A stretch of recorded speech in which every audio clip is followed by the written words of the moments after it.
All right, welcome to episode 122 of Those Millennials podcast. Today I'm your humble, thankful, extremely thankful host, K the Classic. I'm here with my nearest and dearest, my boys and friends in real life.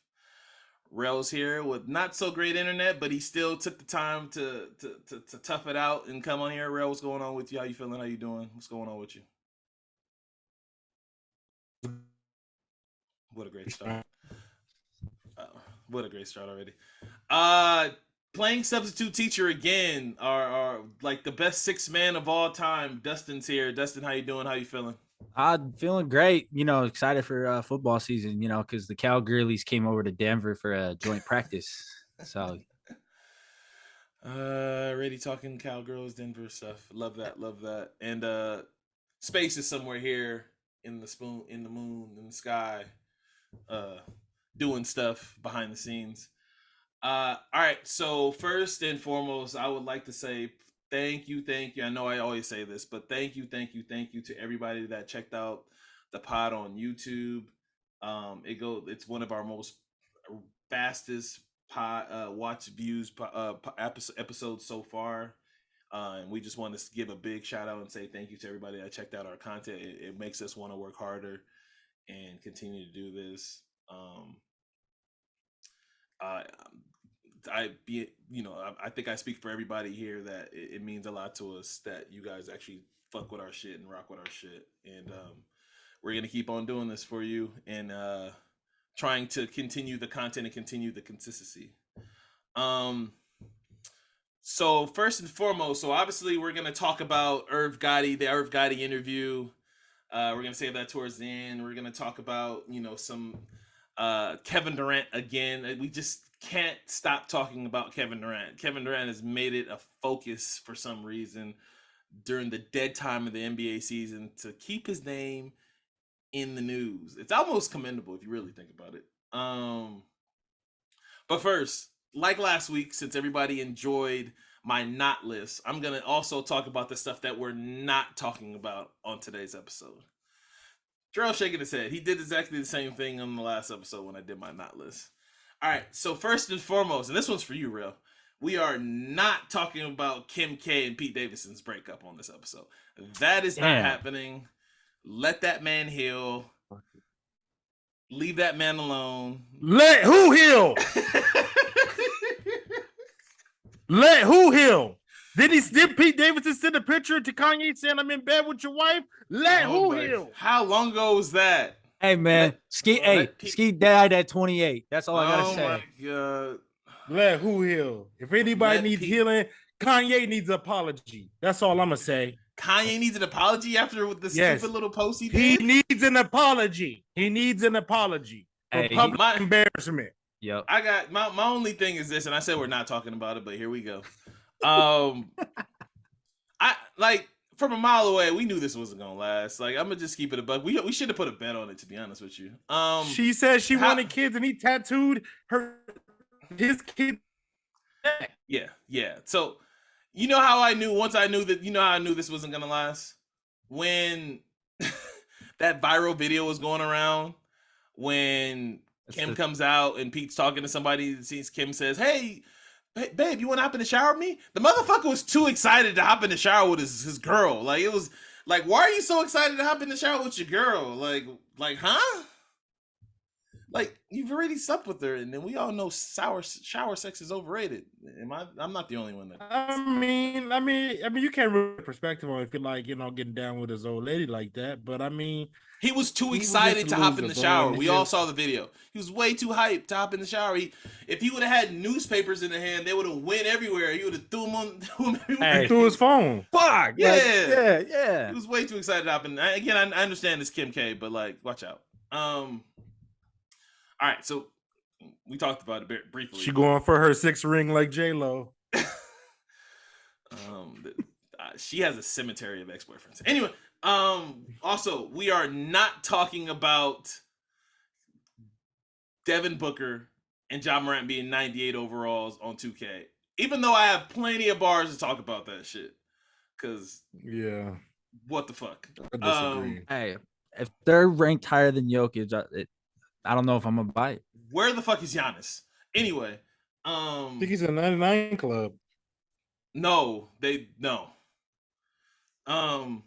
We are not talking about Rick Bucher's report that Ben Simmons left the group chat for the Brooklyn Nets when they asked him to come in for Game 4, and he just left the group chat. Super weirdo shit. We're not talking about that either. Shams said it's a lie. It never happened. Oh, so I'm just gonna believe Shams everything he said. Speaking of Shams, and Shams we trust, Clutch Sports. Shams was the first one to break this, so I think we should jump off the top rope and say this. The NBA is retiring number 6 across the whole league in honor of Bill Russell. Editor, please add an applause right here for Bill Russell and the NBA finally coming. Like, the man didn't have to pass for them to do this. They should have did this. But I think this is a really cool gesture. And obviously, all players that wear number 6, who currently wear number 6, are going to be grandfathered in. That includes. I got one thing about that, Kevin. What's up? You know, it's cool for Braun to wear it because it's Braun, but I don't want to see fucking Jordan Clarkson wearing 6. I'm about to say, like nobody brought up Jordan Clarkson. I know he wears number 6. Like, I don't want to see Jordan Clarkson. Like, I don't want to see no more 6s. It has to be a level. Even in 2K, change Eddie Jones' number to number 9. You know, turn it to a sideways 6. Turn it to a sideways 6. Yeah. What did Drake say? The 6 upside down. It's a 9 now.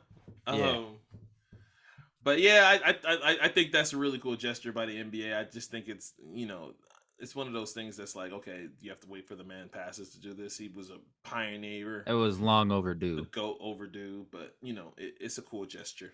All right, so since we're here talking NBA stuff, and I already hinted that we're talking Kevin Durant. Kevin Durant is in the news again, and he spoke with the Brooklyn Nets owner. Oh, I always forget his name. What's his name? Joe Tsai. Joe Tsai. Yeah, Joe Tsai. And he basically met with him and Rich Kleiman, and gave the Nets an ultimatum about his decision with the Brooklyn Nets. And the ultimatum is, it's either me or one of this combination between Steve Nash and Sean Marks. Yeah, somebody has to go. There was a lot of speculation about why he did this and the timing of why he did this. But I'm gonna just open the floor up. I want to start with you, Dustin, as the guest here. Oh man, why is Kevin Durant chosen this week in August to do this? Does it make any sense to you? No, it doesn't make any sense. I hate to say it, but the 3 players that predominantly dominated the headline is on the Brooklyn Nets. The 3 most annoying headlines. Overall 3 of them. Too. Yeah, he's 4th.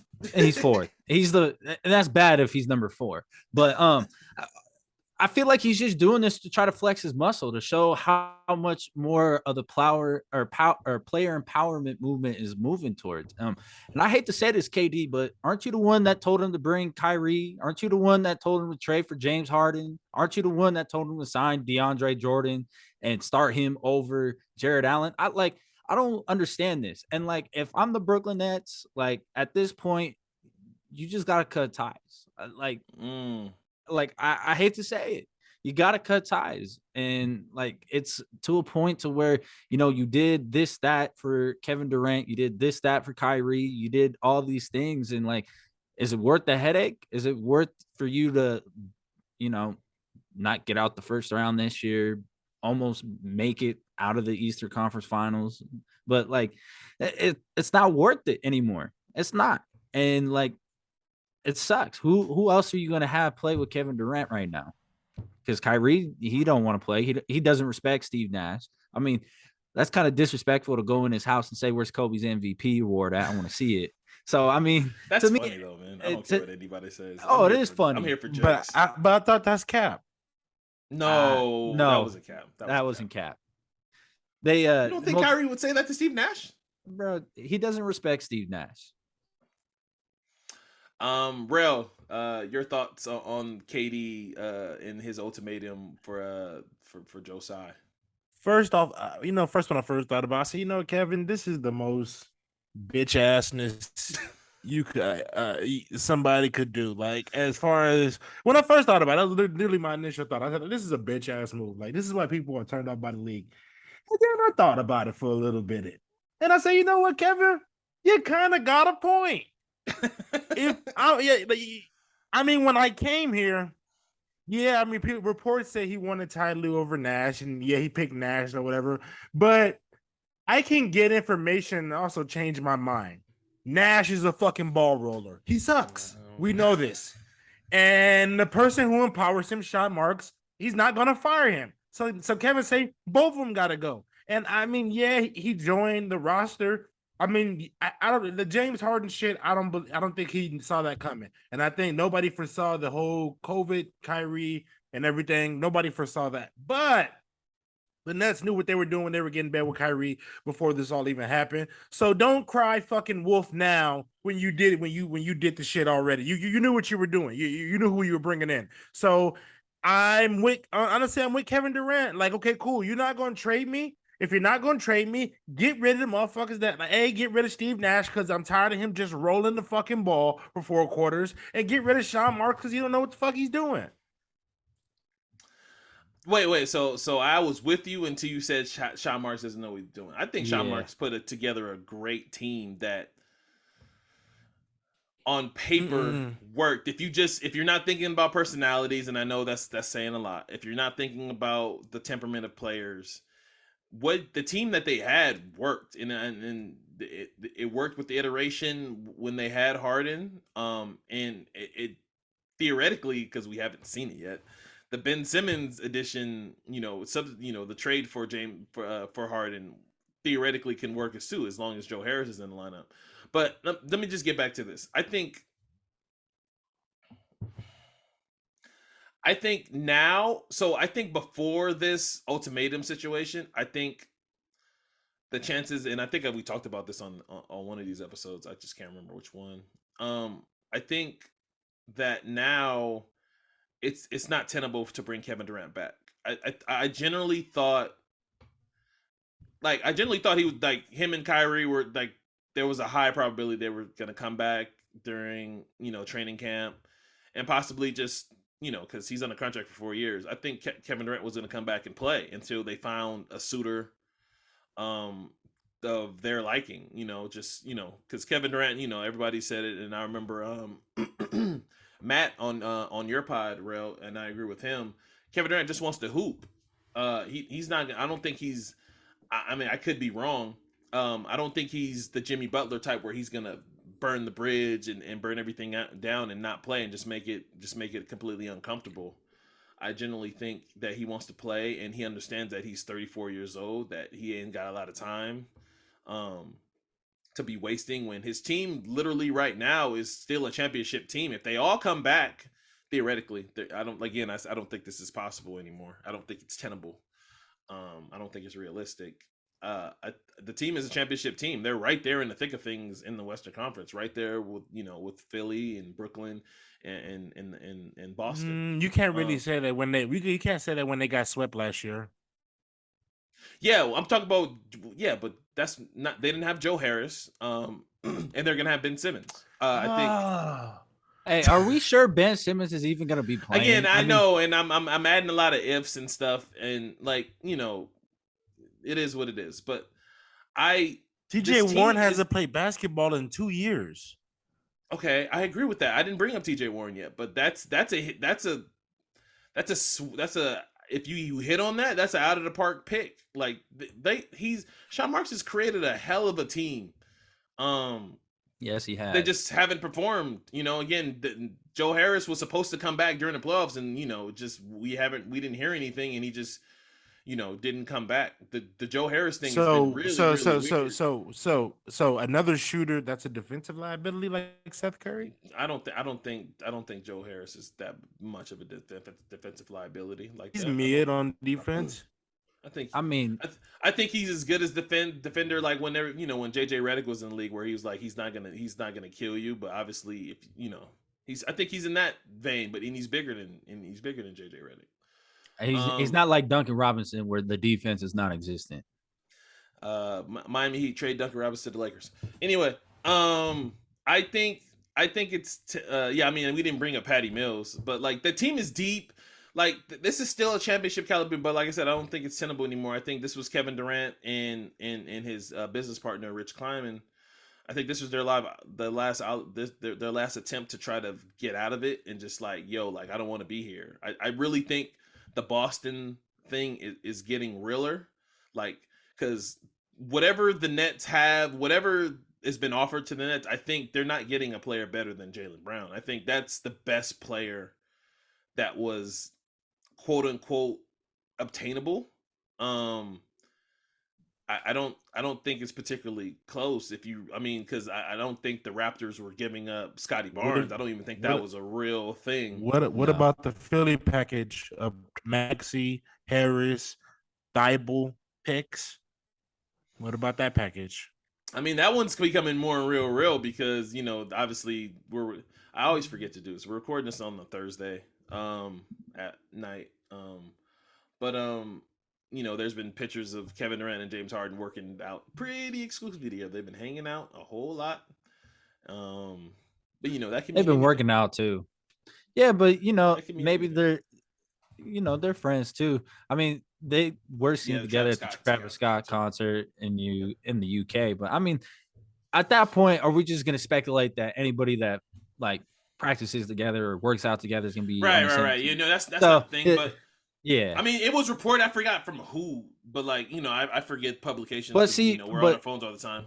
Yeah, said, but then there was the report. We all know how Daryl Morey is. He is get me the superstar. Like I don't care about fit. Get him to me.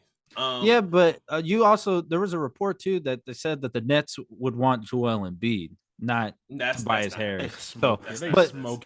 But that's the report I read. So I mean, my only thing about this, if you're Joel Embiid, right, and I know KD and Joel Embiid don't have no real smoke together, right? But they just, they're just competitors. All the stuff that they've been, the little back and forth through their matchups this season has just been probably showmanship or whatever, right, and competitive shit. But like with Kevin Durant on your team, that makes clearly Joel Embiid the second best player on this team, and then from what we know of Joel Embiid, I think he wants to establish himself as the dominant best player on the championship team. I could be wrong. I don't know. Yeah. Let me throw one thing. Let me throw one trade out there to you.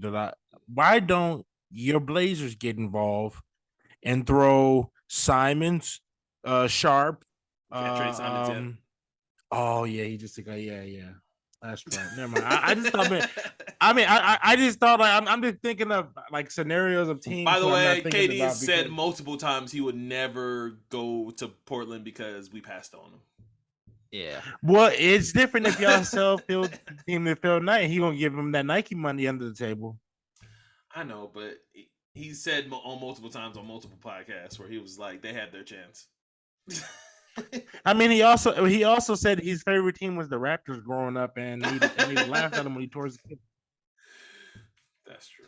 No, but I mean, I don't. Yeah, I like the template of the trade that you were trying to make right there, but we can't trade Anthony Simons because he just it's a mid-season trade. It could have get it done. Yeah. I just because that insinuates Kevin Durant is gonna be there for half a season. I don't think this is tenable anymore. I don't because I don't. I mean, here's the thing: the Nets got to stop lying to themselves about wanting to win a championship. Just be good. Like, okay, like if you're calling and saying Joel Embiid, like I'm gonna hang the fucking phone up in your face. But apparently they asked for Jason Tatum and Jaylen Brown for Kevin Durant. Did you see that? Yeah. Like that's what I'm saying. Like Sean Marks, what are you doing? Like I would take Jaylen Brown. Yeah, like I would take Jaylen Brown, Devin White. 23-year-old Jaylen Brown. But you 24. But you're gonna have to give me. But you're gonna have to give me Time Lord, and you're gonna have to give me all your picks. You know, and give me Peyton Pritchard as well. Who else can I take? Who else can I take that's gonna at least want to play hard? Marcus Smart. Games. I don't think. But Marcus Smart wants to. Probably they want to. I'm not. If either you're giving up Time Lord or Smart, but you're giving up one of the two. I'm getting either Brown or Time Lord or Brown or Smart, but I'm getting two, and I'm getting Devin White's contract, so I can trade that at the end because it's expiring. But you give me all your damn picks as well. So Yeah. whatever pick you got for the next. So I'm gonna gas you. I'm just gonna gas you. Yeah. And then we can end on this. So I already said what I think how this is gonna go. I think this is not tenable anymore. Kevin Durant basically threw down the gauntlet and said, I don't want to play for Steve Nash anymore. And I don't want I'm done with this Sean Marks experiment, so I don't think this is tenable anymore. Mhm. But real quick, what do you think now happens? Do you think Kevin Durant makes it to training camp? Do you think he gets traded before training camp, or do you think he play? Do you think he plays with the Nets in the next season? But I think he goes into training camp because I think it's gonna get kind of messy, and then I think he forces their hand, and they take the best deal prior, like right around training camp. Okay. Dustin, what do you think?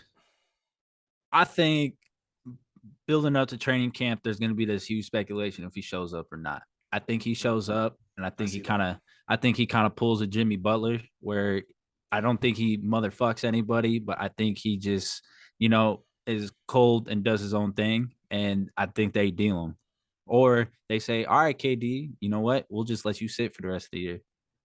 And I don't think he's smart enough to know. He's smart enough to know. He's 34. Yeah, but if I'm the Nets or the owner, I just want him gone. I just want him and Kyrie. Yeah, like it's just you want to just at bare minimum, I got an all NBA player and a defender that I can build around. If I get something else, cool, I can win 30 to 40 fucking games and be competitive, but you're not winning the championship.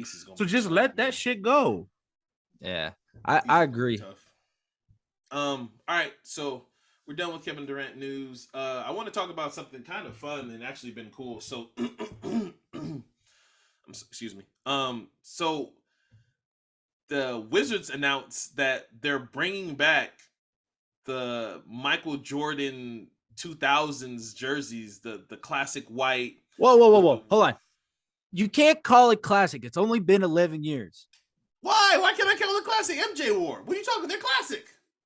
It's been 11 years since the last time they wore it. John Wall wore it. He's still in the league. It's not a classic. He's barely in the league. He's been out of the league like 3 years. You're right, but it's still not a classic. It's been gone for 11 years. I'm sorry, Dustin. I'm calling them a classic. You know why I'm calling them a classic? Because I have fond memories of this jersey. This is one of the jerseys that I've wanted for the longest time. My brother got those came out the same time as the Jordan 17s with the briefcase. With the Pissed briefcase. me off because I never got those. So what do you? I mean, obviously, I think we all hit on it right now. Like, what do you guys think? And then obviously the Bucks brought back the Ray Allen. Shout out to the purple. Shout out to the Nike employee that made that decision, because god damn, these last couple city jerseys have been kind of awful. They've been. So I think it's gonna be a really cool jersey year, man. I mean, besides the Utah Jazz, we want to talk about. Lakers got the Lakers got a really cool jersey. I mean, I think this is gonna be the year of the jerseys are back, man. I think it's really gonna be a really cool thing. They're bringing back all these really cool. We saw the Pistons are bringing back the old school, like the whole Grant Hill with the teal one. Like, that's gonna be great. I just see money floating out of my pockets that I can't even control. It's just like, yeah, I think it's a really cool thing. Out of those three, which ones is your favorite, and is there any other ones that we haven't talked about already that anybody's gonna really fuck with? I'll tell you, the Wizards one's great because they're bringing back that court. I've always fucked with that Wizards logo, but they need to find a way to bring back that gold jersey. Switch it back completely. Like, honestly, because I remember that Wizards jersey too. Didn't they have like the black pants with the gold top too at one point? Because Gilbert Arenas was on the cover of Live. Yep, they need to bring back those jerseys. One of the worst lives, by the way.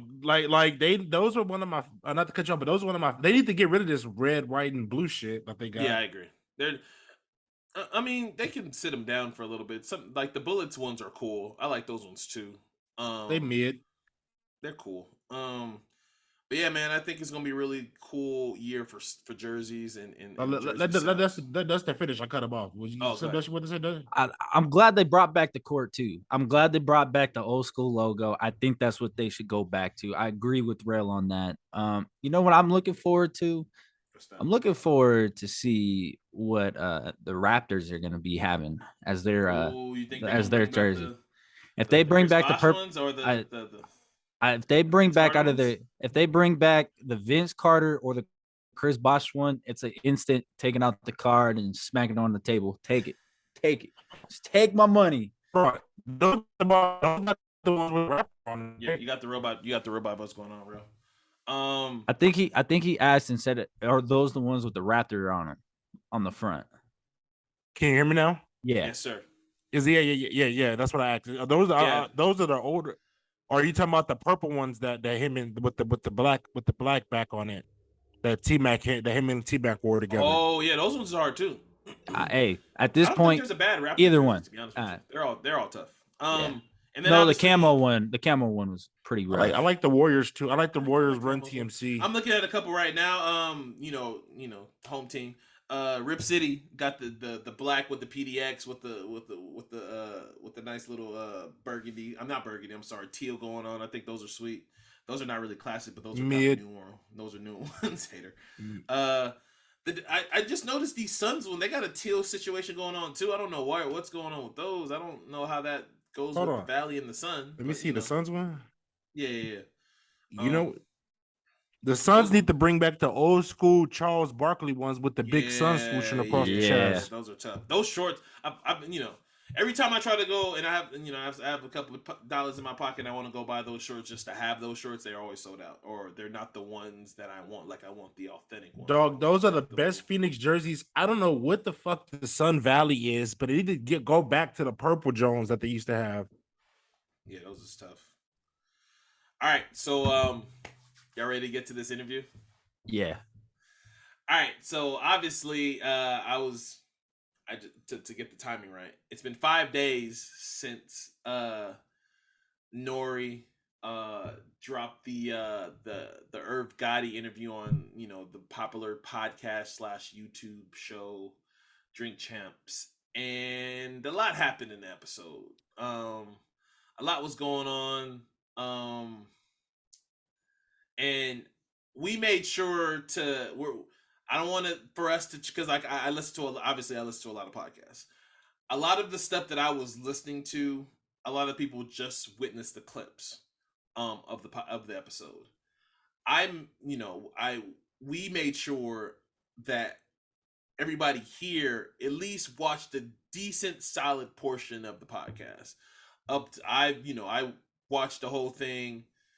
Dustin watched an hour and change of it, and Rail finished it as well. Like we're not just going off clips like a lot of podcasters have done, which is I really think a lot of people critiquing stuff should be taking heed to this because I think we're just so into this age where we just watch clips and we just go off of that and that's it.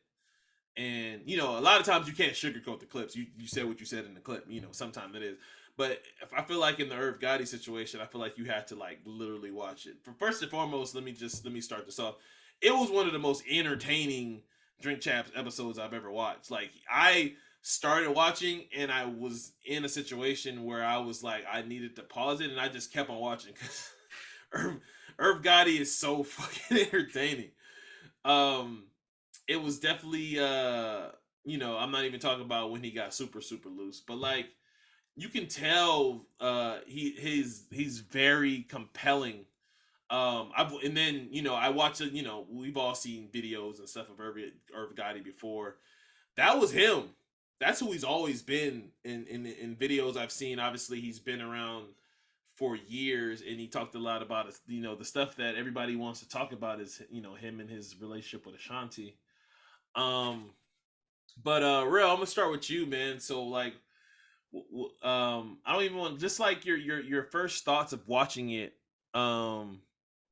What did you think of the Irv Gotti interview? What do you think of Drink Champs in general? I know we talked Drink Champs on this before. I think we talked about the game episode. So what do you think about the episode, man? I mean, Drink Champs serves what it's supposed to do, which you supposed when that liquor get in, you get loose. It's a conversation. Some of the best conversations I've had is when I'm drinking.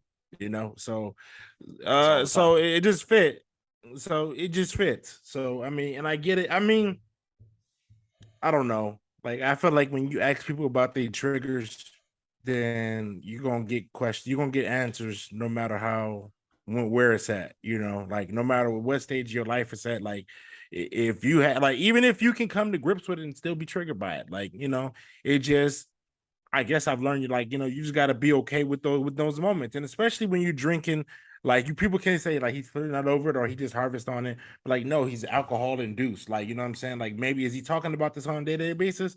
I don't know, but like you could tell that like I mean also I appreciate there's some real shit to it because Ja even checked him a couple times, and Ja was like, "Hey, bro, like and like Ja tried to change Some the women in my subject. life was really not. They didn't feel like he checked. He didn't feel like they didn't feel like Ja checked him enough because like he kept on using the B word. Ja had said his piece a couple He's a times. grown ass man. He's a grown ass man. So you can only check a grown ass man to a certain extent before he just gonna say what he want to say because at the end of the day he has to speak for It himself. just puts him in a weird situation. I know he just like he said multiple times he was just in a weird situation, and I know he is. I mean, even with the whole he still gets money with Ashanti. With the J-Lo story.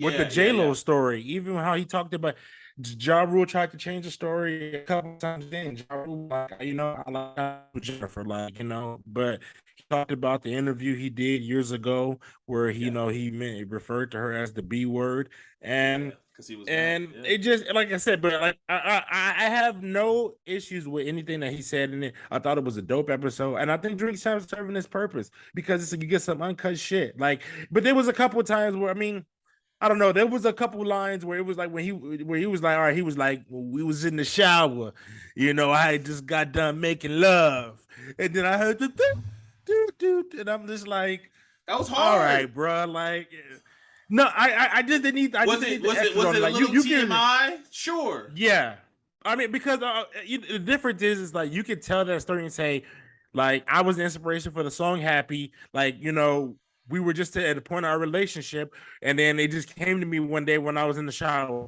But you could just say at the end of the point of in the point of our relationship where it was great. That's kind of apex and everything. Like, we kind of could. You're adults. We assume you're having sex. So. Only thing, and also I would say I would call Cap too on just the whole situation about how he found out about Ashanti messing around with Nelly. Like, I don't believe he was just watching the league pass with D Rose and commotion was walking in. Like, nobody's treating Nelly and Ashanti at like the fucking Beatles, like it's in the game. Low key, because Chicago's one of the games that actually rappers go to. Yeah, but like nobody acts like that when anybody walks in. Like if. Trust me, dog, nobody does that at no point. Like, I mean, you may say, oh shit, they go Nelly and Ashanti, but you kind of just like let them be. They're here to watch the game. Especially in the Chicago Center. That's not the first person that walked in, like it's the United Center. So I call bullshit on that, but I don't know, but it's his truth, so let him tell it. Right. Dustin, your thoughts on the episode, man? I mean, from the parts that I've seen, like I'm gonna pretty much say Drink Champs serves its purpose. Like you guys said, you get the clips out of it, but just kind of looking at it, you can kind of tell the progression of like how he was. He kind of started off, he was just a little bit like, open to it. And then the more he started drinking and the more he started drinking, then that's when things started going. And like, what they always say, when you start drinking, you get a little bit in your feels and shit that you probably dealt with over time kind of gets resurfaced. And like for him, like it's entertaining. Like he went on there, told his piece, told his part of it, and like to be honest, after this, I'm gonna go finish it. Like I just want to consume more of it. I want to hear more of the story behind it. I hope he goes on somewhere else and kind of clears up a little bit. But what I was gonna say is he sold me on the dot. Like he went there obviously to sell his documentary, and within the first 20 minutes he sold. Like I didn't need much of a push anyway because it's the story of fucking Murder Inc. and Irv Gotti like worked with legends like his whole entire time at Def Jam. He's he helped with Reasonable Doubt. He worked on a lot of DMX's shit. And then obviously we're all fully aware of what he did with Ja and Ashanti, obviously. It's just all right. So let me start stating my piece because basically you guys, I mean, we all basically said the same thing. I told you guys before the show when we were talking before the show. I just feel like what a job Nori has. Like what a fucking job Nori has. Like the content writes itself. You get, and I'm using the same speech I told you guys before, but like you get the biggest names in hip hop music, legends in their craft, the best of the best, the guys that overachieved all the odds. We talk about hustlers, guys that were in the street, drug dealers, and who made it out to be these big billionaires. Like, of course, they're going to be boisterous. They're going to have ego, and you get them on an interview with somebody who's their peer, right? Who's around, who's reputable, and you just get some liquor in them, like it's gonna write itself. Like the shows are gonna write itself, man. And I just feel like Nori has a hell of a gig, and what they've done there at Drink Champs is just put the camera. And shout out to Herb too on this, because I know a lot of celebrities, or like some of them are too cool like to get faded like he did, like they did, and to get loose like they did, and it's they want to edit it because they want to keep this image of how how they're portrayed. But I feel like Irv went in there, and I feel like a lot of the stuff he said was truthful.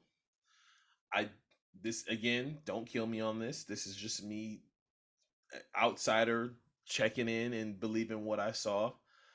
I definitely believe Irv and Ashanti had a relationship together. Again, like he said, Ashanti would deny it because he was married, and she doesn't want to look a certain way. But like, according to him, he says she was not the reason for his marriage being the way it was. Like, they're married, they're divorced. He wasn't the reason for it. And again, if that's true, then it is what it is. So the whole situation with the Masters, I'm 100%, and I don't know if I want to say 100%, but I'm with Irv in the Masters beef, because I remember Ashanti went to the Breakfast Club, and she was talking about, this was months ago, she was talking about how she was trying to get the Masters from Gotti, right? And Irv wanted to sell them to him. And at the time, I was like, damn, that's fucked up. Why wouldn't you want to? Because she was talking about how she was re-recording her music. Just like how Taylor Swift, like a lot of artists have done. Taylor Swift re-recorded her music because she wasn't able to get her masters, and the list goes on and on. She was trying to do the same thing. And I just remember just being like, damn, like that's fucked up, Irv. Like y'all made the music together. Like, if she has the bread to pony up for it, I think you should sell her a masters. But like, he brought up a good point. He really did. And I never really thought it until he put in this perspective for me. He basically said, and I'm paraphrasing because I'm not going word for word, but he was just basically like, artists can go make show money, especially when they have a catalog like Ashanti. They can go to any number of venues and get paid really, really, really handsomely for their work that they put in for over the years. Especially if you're like a legacy act like Ashanti, like your catalog is what your catalog is. It's like it's out of here. It's legendary. But Irv, like he's just a producer. Like if he's not actively still making music, how does he benefit from the work he made? Like, according to him, and again, I'm gonna keep saying according to him, he wrote a lot of that stuff for Ashanti, and I do believe that as a producer. I feel like Irv Penn is legit. I do believe he helped with a lot of these songs. DMX always spoke highly of Irv Gotti and how much he helped him with his music, not necessarily his writing aspect, but just how he's helpful and instrumental with his music. So like, how does he eat if Ashanti just buys back her, in this scenario, if Ashanti buys the masters from him, he's basically just selling his work, everything that he put into that, and just not being able to benefit from his rest of his life. Yeah. I don't think that's necessarily fair. And again, if she has enough money to come up with it, and maybe if they were on good terms, again, I don't, that's them, their situation. Maybe he would have felt differently of selling her to, or giving her a discount or whatever. But like, he's right. Like, how do producers who aren't active still eat off their music that they made over the years? That's like their only kind of way. So it was up to him. He's so we all know, he said in Drink Champs episode that he sold the masters to for his was it 200 million or 300 million? I forgot what he said. I forgot what he said too. I think I want to say it's 200 million. It's a lot of money. He sold it for 200 million. Again, which is nothing to sneeze at. That's a good payday for the catalog. And it is what it is. So like, he has to kind of eat. I kind of get in that aspect. And then just like Jarrell said and Dustin said, as far as their relationship goes, look, man, once, like, we're emotional creatures, you can tell obviously what happened between them still bothers him. And, he said he was off it. But like you guys said, once that liquor gets in you, you guys, and you're in an interview and you're getting asked questions about, stuff that happened down memory lane. Like, this stuff is going to come up. Like, it's like, I remember before we brought this topic up, we were going to talk about this, and I was just like, I just watched the clips. I didn't watch the whole full episode. My first instinct was like, oh, he's a hater, right? I thought what everybody else thought. I was like, oh, he's just hating. But now I'm like, nah, man, it's really. I think the Nelly thing was a little bit of hate, but like, that's a story for another day. But I don't think the Ashanti thing is like real hate. Like, just rehashing what you and somebody else kind of went through while you're faded. And again, it just happened to be during an interview. He's obviously an emotional dude. You could tell he wears his heart on the sleeve. It's one of those things, and he just, you could tell that he's still hurt by it. And I want to give him the space to where, like, he went on Nori to talk about that shit, and that's kind of where that stuff is aired out. Go ahead, Destin. I mean, he also did kind of like bring the watch that Ashanti gave him that's engraved. I mean, so like at some point he knew that she was gonna get brought up, and like you said, like we said, once you start getting a little faded, like shit starts, like you said, get a little loose. And for him, and like you could tell he definitely got loose, and like you could tell it still kind of bothers him, but we don't know. Quick time with Slime, he was loose. Yeah. He was that was Space. I don't know if you know this. I also go ahead. I also think he was doing his job by promoting. He was trying to sell that interview, sell the documentary, promoting interview as well.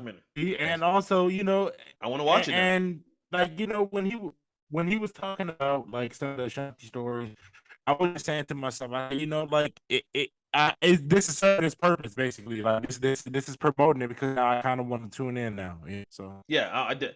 Like, that's you got me. Wherever that documentary's dropping, I'm tuning in for sure. Yeah, same here. Space, BET. Space. I mean, we can move on because I know we're already at a certain time, and I know we got other stuff to get to and hit on. But tell me if there was a longer quick time with Slime than that, where the quick time with Slime is supposed to be. It's literally called Quick Time with Slime.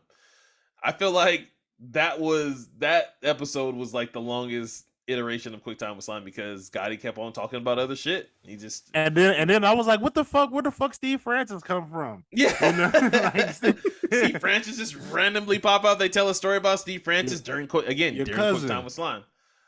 My cousin, yeah. Shout out to Steve Francis. And then he tells the story how this was just like kind of loosely dropped during the episode that, I don't know, Nas was supposed to be on one of the biggest Jay-Z songs of all time, Can I Live? Like, what? Nas, you didn't show up? What? Such a Nas thing to do. just not show up. I mean, we don't know. Again, we don't know what happened.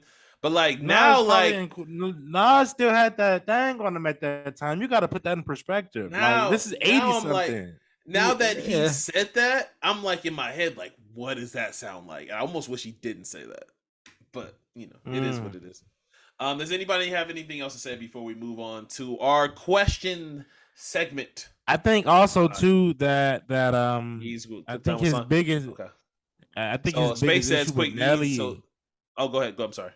I think his biggest issue with Nelly is that the fact that Irv was like low key hanging with like, you know, people not throw shade at Nelly, but Nelly's not considered what I would call like an actual like rap art. Like he's not rapping lyrics like that. You know what I'm saying? Like, you know, so.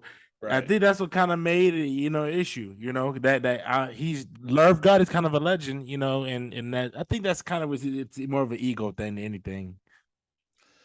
Agreed. So I got a quick thing too, and I just thought about this off the top of my. Actually, I'm lying. Me and one of the guys I was working with talked about this. We haven't done one of these fake ones off the top of my head. So I got a really good Verzuz matchup, and I think it's like almost perfect. Almost. So for as long as Verzuz has been going on, we've been trying to find a proper matchup partner for Busta Rhymes, right? You know, there was rumors that Bus was, you know, wanted to do Verzuz for the longest, but he couldn't find the right matchup. You know, Tsai wanted to do it, and then they thought about doing it together, and Tip was like, nah, that's not really a good matchup, which I agree. Musically and sonically, I don't think that's the proper matchup. You know, it's two different eras, it's really two different sounds. I don't think that those two are the proper matchup, but I think I got a decent matchup for Busta Rhymes. Are you guys ready? Yeah. Okay. Busta Rhymes is somebody that's been in the news and has been outside. He's been on the blogs and he's been on social for the last week and a half or so outside, right? He was just recently in the news. What do y'all think of a matchup between Busta Rhymes and Mace? Oh. No. Tell me why. Fuck you, Kevin. Thank you, Robot Voice. Thank you, Robot Voice. See, we can't even get the proper joke out. So again, Real, try that again. Why are you saying? Why are you saying that? Why are you saying no? Can you hear me now? I can hear you now. Please tell me. Sorry, I didn't want to get this out first. Fuck you, Kevin, for even saying Mace. Why is that? Go ahead and tell people you don't think Mace has 20. Mace don't have 20. Yeah, get out of here. You can't name Space. you Space, can't. please back me up on this. No. Space, please back me up. No, and then first off, tell him Mace has 20. Mace ain't in Mace the has rap 20. category of Busta Rhymes. He doesn't have 20. I agree with, but there's no, if you really think about it, there's no real besides DMX, who DMX already did, and then God rest his dead. He's Elliott is the only person that can go against Busta. That's not really a good matchup. It's not. It's two different sounds. Missy, what are you talking about? Missy's. What are you talking about? Go back in Missy catalog. I don't think that's the right sound. I don't think that's. Can we get a poll on that? Bussy versus Missy. Can we get a poll on Bus versus Mace? Like, okay, and I'll give your top 3 songs out for Missy, and then I'll give with like my I'm not doing. You talking about Mace or Missy? No, hold on. You doing? I'm talking about Missy versus Busta. That's a better matchup. I disagree. So I'm not even gonna do that. My only and then we can move on because again we got questions and I know we need to get to that. No. Yeah. They don't. It doesn't super match. No, it doesn't super match. But they're around the same time. I think, in my opinion, Mace has bigger hits. Bus has more anthem. Bus has more. What? Mace has bigger hits. What's bigger than More Money, More Problems? Please tell me. Put your hands up, my eyes can see. That's not bigger than More Money, More Problems. That's not bigger than More. What? Are you crazy? More Money, More Problems is one of the biggest hip hop songs of all time. What are you talking about? Dang. What? I don't want to talk Anyway, about it anymore. it's one of the biggest hip hop songs of all time. It's in the it's on the short list of the short 20, and I don't even think that's far fetched. Anyway,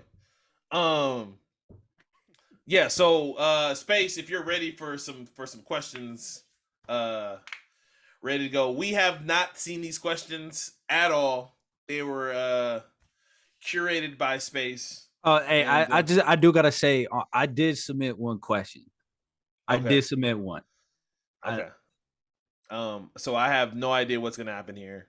I don't even know how this is gonna go. But Space, we're now waiting on you to drop some questions when you're available. But and I guess while we're doing that, so Rail, tell me a song that Busta has that's bigger than More Money, More Problem.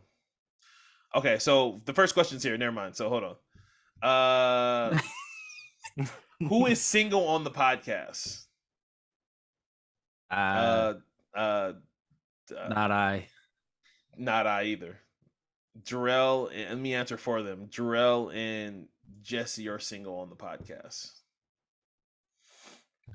It's funny. Space said that question was written 30 times. That was written 30 times. So why do I have a feeling that's a Melissa question? Shout out to Melissa. So that question was written 30 times. I guess shout out to Jarrell's groupies. What are you talking about, bro? What do you mean, bro? We saw you with the NGIL, bro, when you did your own shit. So this is stop putting extras on it. This is just a spillover. I know what this is. I know what this is. The next question is: Would you ever have friends with benefits? I'll answer for me, and then Real and Dustin, you guys can answer for yourself. No, not now, no, but I have had a friends with benefits before, and it, at the time it worked out great. No, I've seen what friends with benefits turns into, and that was not something I could ever fuck with. So no. I'm just grown to be doing that.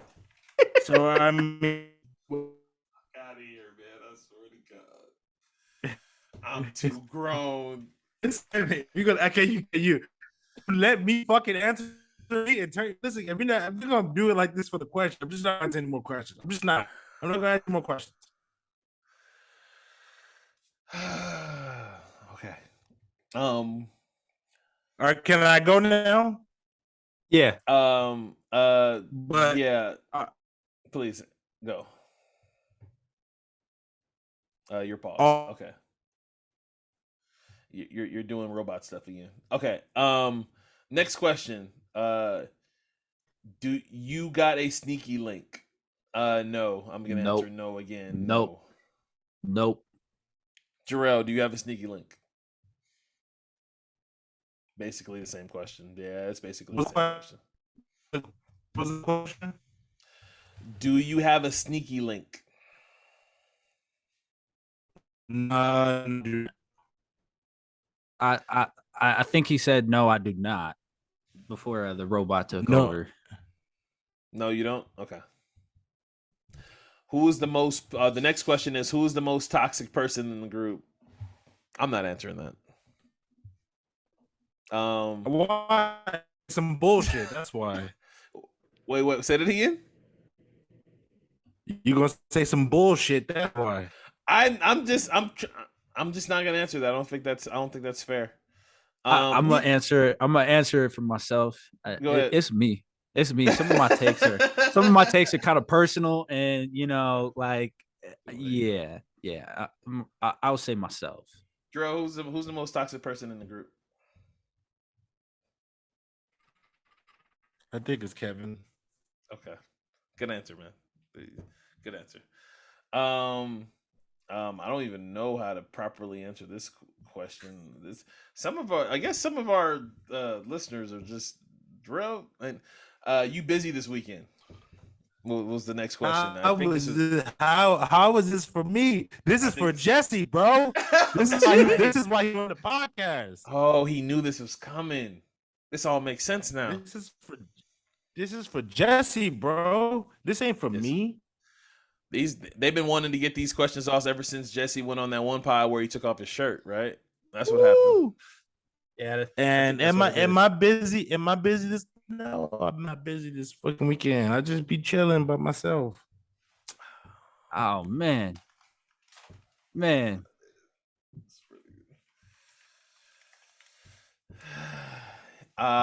advice for single people who end up having lonely spells? I don't even know what that means. I'm coming in clear? You're coming in clear now. Yeah. Okay, well, as a single person living in Las Vegas, I say, the best thing you can do is just find something you can do, like, just find something, activity, going to the gym, something, find something to sink your teeth in, and start doing it. Like once you become active, I just start doing shit, and once I start exploring my city, it's just I love it now, So I would just say, get yourself active, start doing shit you normally wouldn't do. Find yourself a hobby. I'm gonna tell you that. Once you find yourself a hobby, you're gonna start meeting people in that hobby, and shit turns out from there. Don't be lonely. Go hang out with friends. Like, go out. That's my answer, basically. Or get a cat or a dog or a pet. Yeah. Get something to keep you busy. Okay. This is actually, I guess, a solid one, I guess. Oh, I want to hear Rail's. Rail, worst date you've ever been on. Go. Is my audio messed up? You're coming in clear right now. Coming in clear right now. I think my audio is messing up. Hold on. Okay. Dustin. Okay. Can you hear me? Yeah. Kinda. You sound drunk. All right. No, really? Is it bad? Yeah, you started to sound like a robot right now. All right, so get your shit together. I'm gonna ask Dustin now. Dustin, worst date you've ever been on? Oh man, worst date I ever been on? It was a fucking double date. First time meeting this chick, and like, she was hella tall, and like, it caught me by surprise. You're pretty tall. Oh yeah, I am pretty tall. Well, she was like, if not taller than I was, and like, look, I wasn't getting intimidated by it. It was just weird because like when I was talking to this person, they said they were a lot shorter than I was. So when I met them and they were taller than me, kind of threw me off. About height? That's a weird thing to lie about. Yeah, height. That's what I said too. And when she lied to me about height, I was like, weird thing to lie about. I was like, man, that's kind of weird. So and then the date goes on, and like she was just kind of hella weird, and like she had this thing with her nose. I couldn't get over it, and like it was just really weird, and I just couldn't get over how much her nose reminded me of a dude, and I was like, yeah, no, this is bad. This is over California Pizza Kitchen, and like it was just downhill from there, and I like I just couldn't get over it. Rel, you ready? Oh my! Can you hear me now? Yeah. Great. All right, so it was actually out here in Vegas. I went with this Charlie, and you should pass it, Charlie. Keep going though. I could tell like she wasn't into me. You could tell she looked like she had a lot of followers. I will say that. So we're at the Choco de Found, the Brazilian steakhouse over by the Strip. And I'm thinking this is an expensive date. Yeah, we have Fogo. Yeah. So it's an expensive fucking date. So I'm like, damn, and I can tell she's not into me. This is the first date. I'm thinking, okay, let me see if I can impress her. She looks like she's a woman with expensive taste. So I'm trying to impress her. I could tell she's not into me. We order a couple drinks. It's just going bad. So I just fucking left. Like, I'm not gonna fucking lie. Like, I shook. Like, wait, you left her with the bill? You left, or you paid and then left? No, I just left. You left her with the bill. No, well, all I had was an appetizer and 2 drinks, though. I wasn't feeling it, Kev. Lord Jesus. Wait, so that's all you had at Fogo de Chao? Well, we hadn't got to order yet because I was trying to have a conversation, and so we hadn't got to order yet. I had a couple stiff ones, and then she wasn't trying to have a conversation, and like I don't know, she ordered something that came out before. I didn't really even take a bite of it. All I ordered was 2 drinks, and then I just left. Hey, I feel that. Okay. Amen. Hey man, protect your peace. So And protect that bag too. for me, I went on a date and I don't want people to take this as a shot for people that of this group that I'm going to say, because I think I have it too. So I went to the movies with a girl. Fuck it. I went to the movies with a girl that at the time when I was single and I was dating a lot. This girl was a girl who was literally, let's say she was Plan G, right? Like I already went through the Rolodex, right, of women at the time. Hey, She was like Plan G. Was it a slump buster kind of ordeal? I don't. And the crazy thing is, she was attractive at the time, but I just knew that if this was never gonna go anywhere. I just it was just to do something. So long story short, we went to the movies, buy tickets. She's staring at me the entire time. This is the first time me and this person has ever. We went to school together at Crenshaw, right, at high school. We went to school together, and we didn't see each other because obviously I moved out to the IE or whatever, and then I'm whatever. So we haven't seen each other in years, but she's literally just staring at me while I'm buying the tickets. Kind of similar like the I can't think of the girl's name, but whatever. She was just staring at me, right? So we get in line for the movie. I don't even remember what movie it was.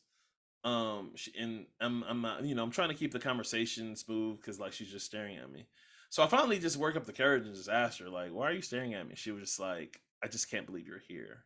Like I've been, whatever. I've been crushing over you for whatever, saying stuff like that. To where like she started like uncomfortably twitching. And then I asked her, I was like, "You okay? Like, are you okay?" And she was like, I have like literal ADD, like, And I was like, "Oh, okay. Well, I don't want you to be nervous." She was like, I can't help it. Like, I can't stay still. I'm here with you, and I can't stay still. But long story short, after this very strange encounter, we sat in a movie. I think we went out to eat afterwards. You can't call that strange. It's strange to me. It was strange to God. So I've been out of high school for what, 16 years? 15 years? You can't call it strange, bro. They go cancel. So this date must have happened, I don't know what, 13 years ago, 12 years ago, somewhere in that range. Not as mature as I am now. So keep that in mind. I just thought how the way she was acting was very strange. Come to find out, she really did have ADD. And now when we talked about it, years ago, we kind of had a laugh about it. But I just, it was probably a date I probably shouldn't have done anyway. I was I was at the end of my Rolodex anyway of women that I was cycling through at the time. See how open I am about when I used to do shit like that. Rail, on the other hand, he chooses to just play PC guy when he's whatever. But yeah, I thought that was strange. That was probably the strangest date I've ever been on. It just and it wasn't strange for any particular reason that I was uncomfortable and apparently she was uncomfortable for that's why it was strange.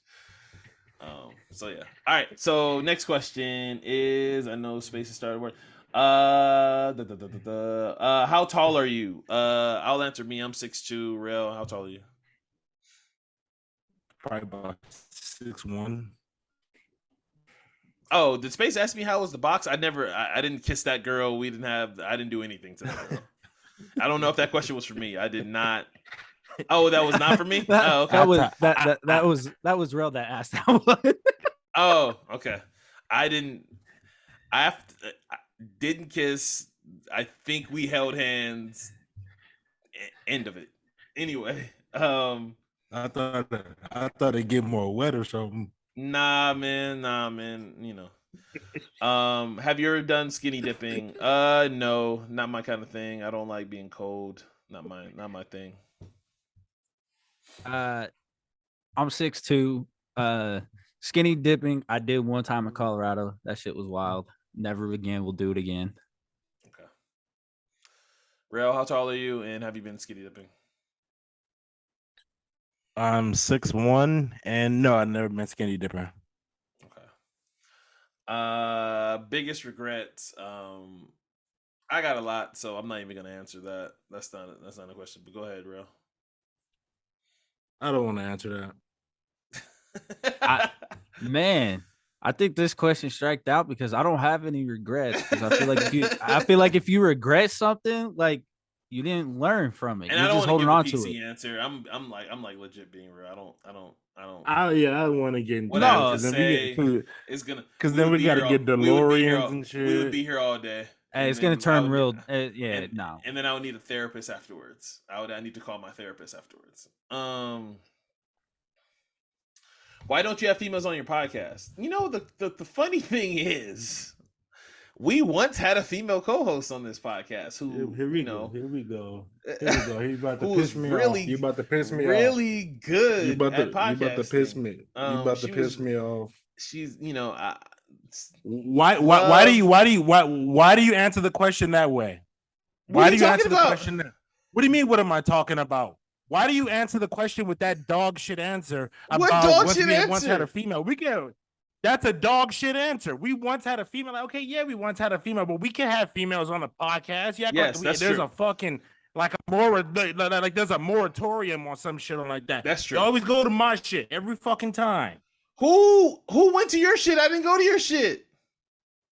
You could just say we can have women on the podcast. That's all I'm gonna say. You can say we can have women on the podcast. Answer the question.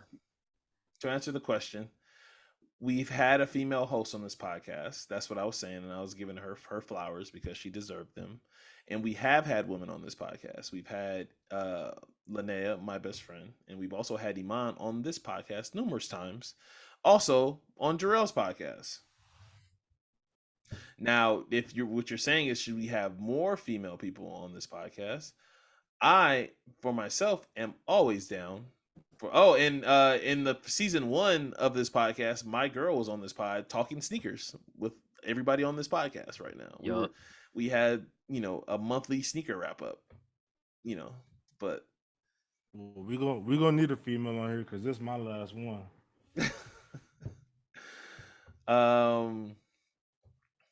Any more questions, Space?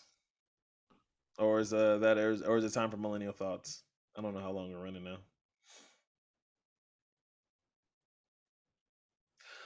When will we have Iman on the podcast? The crazy thing is, we tried to get Iman 2 weeks ago. She wasn't able to come on. I think I mentioned it on the pod as well. We tried to get her on for the Beyonce episode when we were talking about Beyonce's album. Was that last episode? Look, man, I don't remember. Yeah, it was last episode. So yeah, we tried to get Iman last week, and she wasn't able to come on. But she will be on soon because we have to talk about her second book, which we promised, and I waiting for Jessie to touch the book because I actually have time to read a book. I actually have time to read a book now, so I would actually love to start reading her book because I can give it the full attention that it deserves. Also, when will you have Dustin on the pod? Hey, look at this. Hey, I'm here. Hey, how's it going? Wish granted. What's your dream car? Dustin, what's your dream car? All right. My dream car, I saw this in WrestleMania when it was in Detroit when John Cena pulled up in that black Mustang GT Shelby with the what was it, olive green racing stripes down the middle. So yeah, ever since I saw that, that's my dream car. Rare, what's your dream car? Some form of Camaro. Some form of Camaro. Like Can an you hear me? older Camaro or yeah, like a an newer older Camaro? and a newer Camaro. You talking straight up the Bumblebee? second not the original Bumblebee, but the other one. The second The Bumblebee, updated one. the one Yeah, when he's in the one he was in college. Ooh. Yeah. Okay. Yeah, that one. That one's tough. You know what's crazy about me is that like I'm not super into cars, but mine kind of mine kind of moves all the time. So obviously, like my dream if I was a millionaire car would be Audi i8. Like I think that would be the one that I would want, right? But like So you want me Tony now, Stark's car? yeah, basically. Me now, like I think I want the it's gonna say funny. I think I want the Kia EV. I think it was called the new little electrical car that they got going on. I think I want one of those, and I actually think that's obtainable. I actually, I'm actually trying to plan and see where it goes from there. I think I can actually get that when I'm ready to have a car note again. I don't think I'm ready to necessarily have a car note right now. Have any of you seen the movie Black Phone? I'm curious about your opinions on it. This is definitely a Rail or Dustin question because I have not seen this movie. I have not seen that movie either. I've seen it. Please, Rail, answer this question. Am I clear? Claire. Okay, yeah. So I think it was an interesting movie with the whole concept, with the phone being answered by the kid of the victims, and I just hate movies where like you got to figure out your ending of it, and this is what I kind of think this movie is kind of like Nope, where you have to tie in your own loose interpretation of the ending. So overall, it was a thriller though, so I liked it, for the most part. So I liked it. Okay. Next question. Bench, cut, start, all in their prime form. I think they're all currently in their prime. Dak, Kyler Murray, Lamar Jackson. I can do this one very easily. Cut Dak, start Lamar, and bench Kyler. Start Dak, bench Lamar, Kyler. So I'm gonna go with start Lamar, bench Dak, and cut Kyler. Damn, we all did literally all three different iterations of that shit. That's crazy. Okay, we covered all the bases there.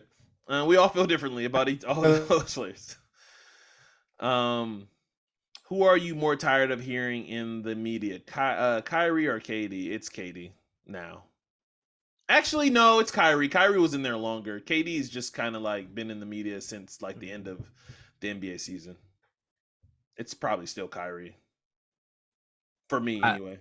I feel like right now it's still Kyrie. I mean, KD. I mean, dude, you're like creeping in the KD or Kyrie realm of hate and media right now for me. Yeah, we talked about Kyrie all through the season. Him and Ben, like it was literally a day-to-day who's taking over the spot of like the A block of all the sports talking the show heads. It was will the Lakers go all the way this year? Hell no. The answer, Real, what is your answer? Do we have Kyrie? Yeah, in a world, yes. In this world, you have Kyrie. Does the Lakers go on all the way? Yes. Okay. I'm not answering that. When was the last time y'all went to bed? What? Yesterday at 10 o'clock. Yesterday. Wait, when? Oh, when's the last time y'all wet the bed? Oh, I'm sorry. What? I don't know. I don't know. It's been so long. I think. You would have to ask people that drink like these two gentlemen. I think that was the only time that would activate some situation like that. Nah, I mean, wet the bed. No. Rails told me plenty of times where he's been pissy drunk, but I don't know if he actually pissed in the bed.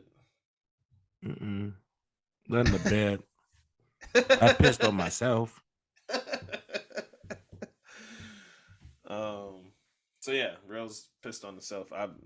No, that's not how. I'm sure as sometime when I was a kid. What was the best day so far this year? Sports wise, when the Broncos manned up and trade for fucking Russell Wilson, that was the best day of my best day this year. What was the best day this year?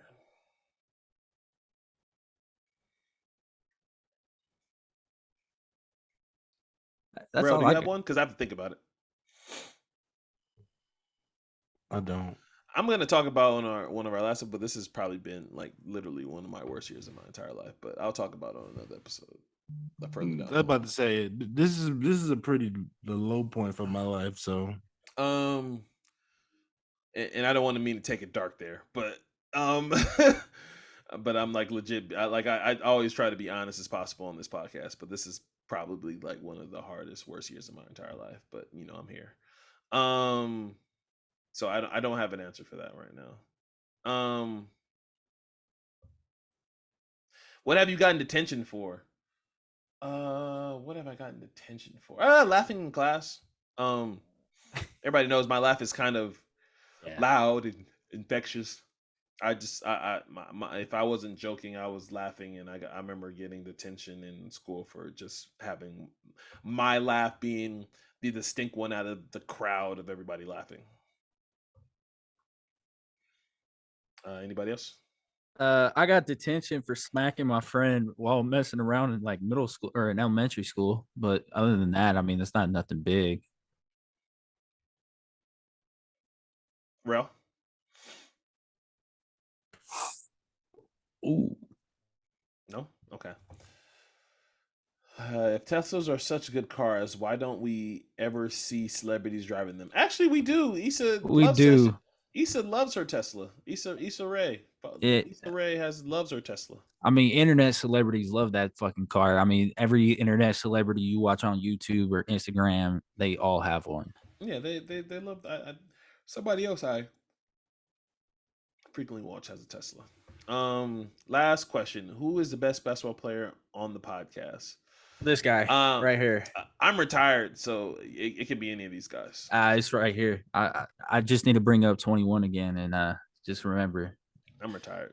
It's still me. I still got it. I beat oh yeah. I don't think I've talked about it on this pod. So over Summer League Summer League weekend, Channing Frye came to Vegas and NBA Top Shot did this whole event and we played knockout and I beat Channing Frye in knockout. Yeah, I beat an NBA player in knockout. So a retired NBA player. Hey, he still got that shot though. I asked him I told him if he was interested in the 10-day, he should have hit up the Nuggets. Wow. Space said Rail was injured during that game. It's okay. He could have been injured. It was still me. Anyway, all right. So we're gonna do millennial thoughts and then get out of here. Dustin, this will be your first one. So if you wanna take the floor. And let me get my camera ready and go. So, alrighty. So, for my 5 minutes of fame here, or however long this goes, I want to bring up something that if you own a business, if you're a boss, or if you just in general own a company, I'm gonna put it out to there like this. If you got somebody that has, worked their ass off for you, somebody that puts in the extra mile, somebody that is highly regarded in their area, and you set them up for a job to take over and help out on because of how well you did on something, and that job that they ask you to help out on offers you something because they know how much you're worth and how much you provide, and you say, hey, you're the best that we got and I can't lose you, and then you don't do anything to counter offer and you just kind of let me walk free or kind of let that person walk free. It's kind of one of those moments where it's a slap in the face and you kind of lose all self-respect. And if you got somebody that is going above and beyond and you got somebody that, puts in the extra time, always shows up to work, always, doesn't talk back, is a good morale person for the group, and you kind of let them just walk, kind of sets a tone for everybody that you don't realize.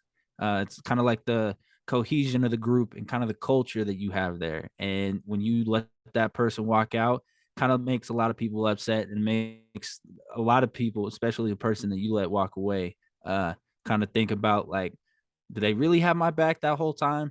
Like, what's going on? So I just gotta say, if you're a boss, owner or something, and you got an employee that's great, and you just tell them that you're gonna match it, because this ain't the first time that's happened, where you're gonna match somebody an offer, or you're gonna tell them I'm gonna do everything I can to help you get to the next level, and you kind of just take a back seat and kind of half-ass it. That just kind of shows who you are as a person, as a boss, and like you lost all respect. That's all I gotta say. I like that one. I like that. Real, how's your internet? You want to go next? Bro? No, you go ahead. Okay. All right. So mine is so with mine, I just want people to hear me out. Just take this into account. I understand that I might be stretching, but I just want people to take this into account and just let's think about this, right? So this week it was Derek Fisher's birthday, right? I posed a question on Instagram that I got a lot of DMs about, where I was basically just asking the questions for the Lakers to do the right thing, retire Derek Fisher's jersey. And I know, because this has been one of the things, and I know Rail's ready to say something right now. I just want to pose a question and I get it. Everybody that's jerseys retired is a legend. Yada yada yada. There's no regular players name hung up in the banners, but 5 rings for one franchise to say something, in my opinion. So I did some stats that I want to really I already have ready to go to kind of go over my argument. So for the Lakers franchise, Derek Fisher is 5th all time in minutes played. He's 2nd all time in 3-pointers made at 840, which is behind Kobe. He's also has one of the highest 3-point percentages as a Laker. He's in the top 15. That one's a little skewed because the Lakers have had players on their team that shot Lakers have literally had specialists on the team. I literally looked at I forgot Jason Capono was a fucking Laker, bro, if you remember. I forgot the year was that 1 year or 2 years where Jason Capono was a Laker. I forgot that the Capono years. In the Brian Cook year where he shot damn near 50% from fucking 3 until I fucking looked it up and it was like, what the fuck. Also, he's 7th all time in steals for the Lakers. And again, I know none of these are gonna blow anybody away. We all know Derek Fisher. He was never a star. He never averaged 20 points in a season. I don't even think he averaged anywhere near. I think he had 1 year with the Golden State. I think he averaged like 11 points, if I remember correctly. I think it was 11 or 12. It was somewhere in that ballpark. For the most part, he was there for defense, and to knock down shots. He wasn't really the best finisher at the rim. So to continue my stats, in playoffs, he's 2nd all time in Lakers minutes, which says a lot.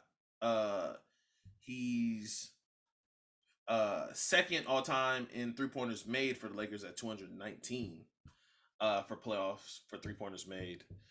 And again, I know none of these numbers are blowing anybody away, but for a player who was there every year Kobe Bryant won his title, and we all know what happened, and there's still stories being talked about 0.4 of what Derek Fisher did. And then what's not talked about, in my opinion, is the Boston year where he comes off the bench and he scores 8 straight points.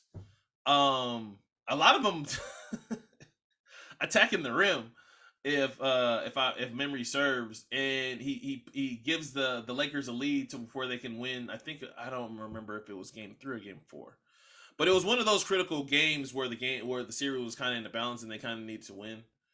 I feel like Derek Fisher has a plethora of playoff moments, and they obviously some of them escape me. I don't want to count the bad ones where he elbowed Luis Scola in the face during the Rocket series. I don't want to think about that one necessarily, but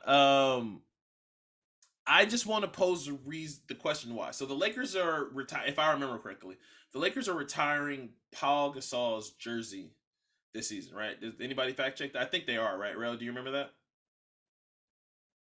No, for us here.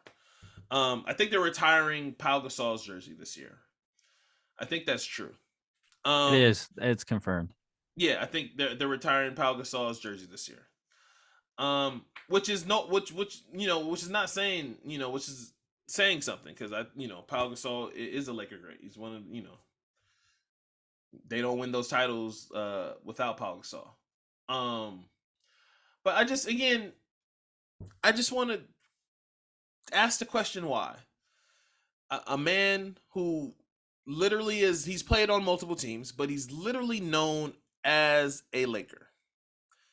Like, wherever Derek Fisher goes, nobody talks about his Golden State years. Nobody even remembers the Thunder years. Like, he is known as a Laker. Why can't y'all retire his jersey? And that's just my question. Why can't this man get his flowers for all that he's done? He was by Kobe's side the entire time. All the years that Kobe won his title. Phil always spoke highly of him, that he was literally a voice where he was like a player coach off, on the court. He knew the triangle extremely well, tougher, bigger than, he was small, but he played defense really hard, guard, 1 2 2, until he lost his foot speed when he was getting blown by everybody. But the series where he had to guard Russell Westbrook didn't go great. But at the time, who was able to stand in front of Russell Westbrook? So that's my question. Why can't the Lakers retire his jersey? Just why? That's all I gotta say. He got to fade Matt Barnes and Candace Parker in a handicap match to get his jersey retired. Nah, man, I know he did a lot of extra stuff, I don't want to talk about the Matt Barnes situation, but if we're talking about strictly on the court, I feel like the Lakers are kind of, again, and I know they're the most prestigious franchise of all time. That goes without saying. Derek Fisher is known as a Laker. I feel like he should retire his jersey. He has 5 of them things. And that's all I got to say about that. All right, so we lost Rel during my Millennial Thoughts. I didn't even get to hear his. We didn't get to hear his, but it's all good. I just appreciate him for toughing it out, because he had no Wi-Fi at the crib. So Rel, when you make it to this end of the pod, I do appreciate you just staying in and trying to stick and still doing the episode when you didn't have Wi-Fi and just using a hotspot. I appreciate you. But Dustin, thank you for filling in for Jessie, man. You did really good, man. I appreciate you always. Anytime. You just got to let me know when you need the 6th man of the year again. I got you. I do got to say though, since I'm here, Brews with the Homies, we've been taking off. We're actually now on YouTube, so that's dope.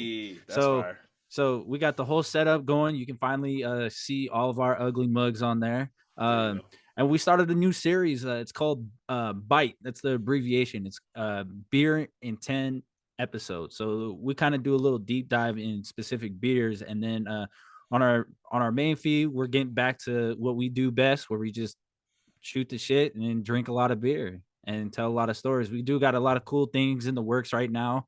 Yes, we do. We're not announcing stuff yet though, but yeah. Oh no, not even for just what not even just that. Bruce with the homies, we got something Okay. brewing.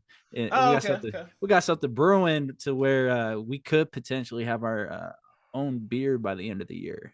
Fire, dope. So, That's dope, man. That's yeah. I'm glad this from afar to see your growth, man, of your pod, man. It's really dope. And there's rumors of a new podcast happening, that's basketball centered about, with three guys or something like that. That's Three happening guys. soon or less. Three guys. Man. Three. All right. But yeah, thank you for all our loyal listeners, everybody that's rocked with us, day ones to all the ways to today's. We appreciate you guys. We love you guys. Thank you. Don't forget to please subscribe. It costs you nothing to subscribe. Subscribe on YouTube. Subscribe on whatever streaming services you guys are listening to. We're back on Spotify. I always forget to say that because we was off of Spotify for the longest. We're on Apple, Spotify, Google Play. Please check us out there so you're on the go. Thank you to Space for being here, and we're those millennials, and we're out.